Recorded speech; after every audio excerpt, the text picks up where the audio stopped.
Assalamualaikum warahmatullahi wabarakatuh. Perkenalkan, nama saya Adi Abdillah. Di sini saya akan mencoba menjelaskan mengenai bakteri Mycoplasma.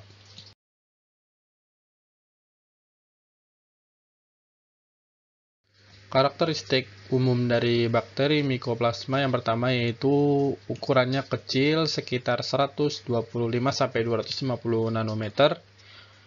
Lalu Mycoplasma ini sangat pleomorfik karena dinding selnya tidak kaku dan dilapisi 3 lapis membran unit yang mengandung sterol. Mycoplasma ini memerlukan serum atau kolesterol ke dalam medium agar dapat menghasilkan sterol untuk pertumbuhannya.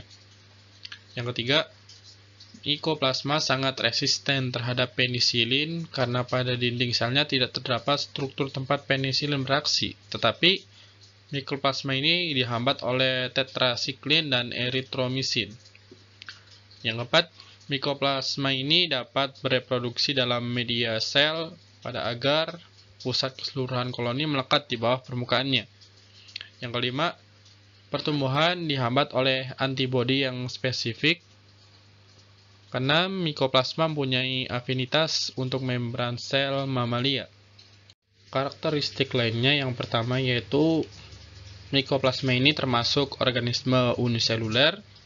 Bentuknya paling kecil di antara lainnya yaitu bakteri, archaea, dan Mycoplasma ini non-motil. Lalu prokaryotik membentuk koloni.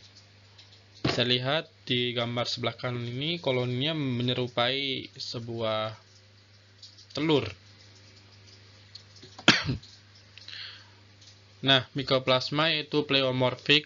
Pleomorfik sendiri yaitu mampu berubah bentuk tergantung pada media kultur. Mycoplasma ini sangat dapat disaring, yaitu dapat melewati filter tahan bakteri. Lalu, Mycoplasma ini tidak memiliki dinding sel yang kaku. Di dalam sitoplasmanya terdapat DNA fibrilar halus. Ini adalah helix berutai ganda. Lalu, karakteristik lainnya yaitu Mycoplasma umumnya tumbuh lebih lambat dibanding dengan bakteri. Mycoplasma akan mati pada suhu 4-50 derajat Celcius dalam 15 menit. Lalu Mycoplasma ini tidak memproduksi spora. Seperti prokariota lainnya, Mycoplasma ini dapat membelah dengan pembelahan biner. Ciri khas organisme dari Mycoplasma yang pertama yaitu ukuran koloninya yang kecil dan plastisitas serta kehalusan sel-selnya karena dinding selnya tidak kaku. Yang kedua yaitu pertumbuhan dalam medium cair menghasilkan banyak bentuk yang berbeda. Sedangkan pertumbuhan pada medium padat terutama terdiri dari protoplasmik, plastis, dengan bentuk yang tidak pasti yang dapat mudah mengalami perubahan. Nah, sudah dikatakan tadi bahwa Mycoplasma termasuk pleomorfik atau mampu berubah bentuk tergantung pada media kultur.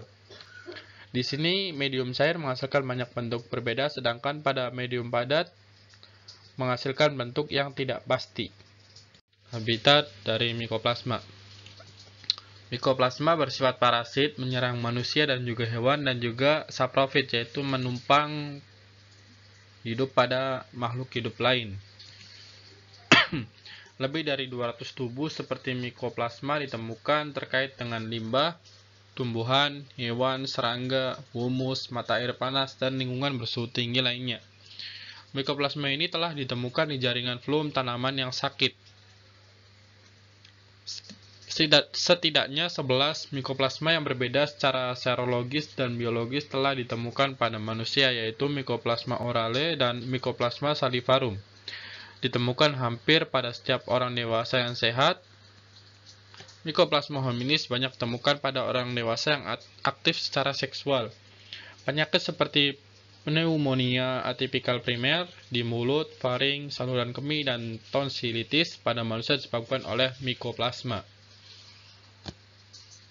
struktur sel dari mikoplasma. Yang pertama yaitu selnya kecil, berdiameter sekitar antara 0,3 sampai 0,9. Sel ini prokaryotik dan tidak mengandung nukleus sejati. Setiap sel dilapisi dengan satu unit membran sitoplasma, lipoprotein yang tebalnya 7,5 sampai 10. Sitoplasma ini mengandung materi genetik, bahan seperti nukleoplasma dan ribosom. Biasanya setengah dari yang biasanya terjadi pada prokariota lain, DNA berjumlah 4% dan RNA sekitar 8%.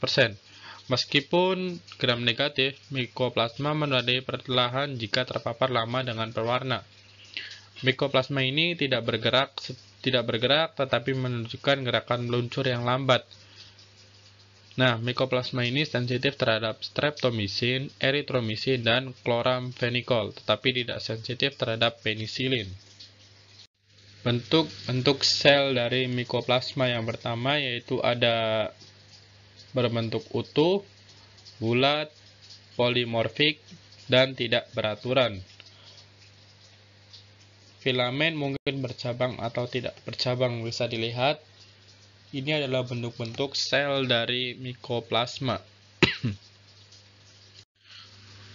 Reproduksi mikoplasma. Nah, mikoplasma ini berkembang biak dengan tunas atau pembelahan biner.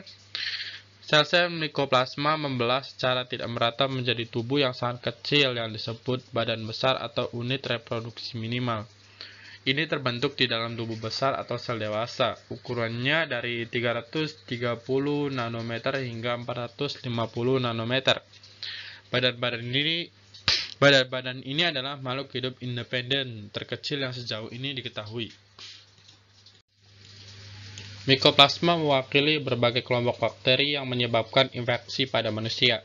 Yang paling umum adalah 1. Mikoplasma pneumonia. Ini adalah penyebab umum masyarakat memperoleh infeksi saluran pernapasan. Yang kedua ada Mycoplasma genitalium, menyebabkan infeksi urogenital yang mungkin bisa diteruskan ke pasangan saat berhubungan seks tanpa kondom. Yang ketiga yaitu Mycoplasma gallisepticum, menyebabkan penyakit pernapasan kronis pada berbagai jenis burung, tapi bukan biro penyebab infeksi manusia. Lalu ada Mycoplasma pneumonia, menyebabkan pneumonia enzotik babi atau pneumonia pada babi dan ternak lainnya. Pencegahan dari bakteri Mycoplasma. Adapun sampai saat ini tidak ada cara spesifik untuk mencegah pertumbuhan penyakit yang disebabkan oleh Mycoplasma. Cara yang dapat ditempuh hanya berupa menjaga kebersihan, terutama mencuci tangan, serta menghindari kontak langsung dengan pasien yang terinfeksi. Terima kasih sudah menyimak materi mengenai Mycoplasma ini. Kurang lebihnya mohon maaf. Billahi taufiq wal hidayah. Wassalamualaikum warahmatullahi wabarakatuh.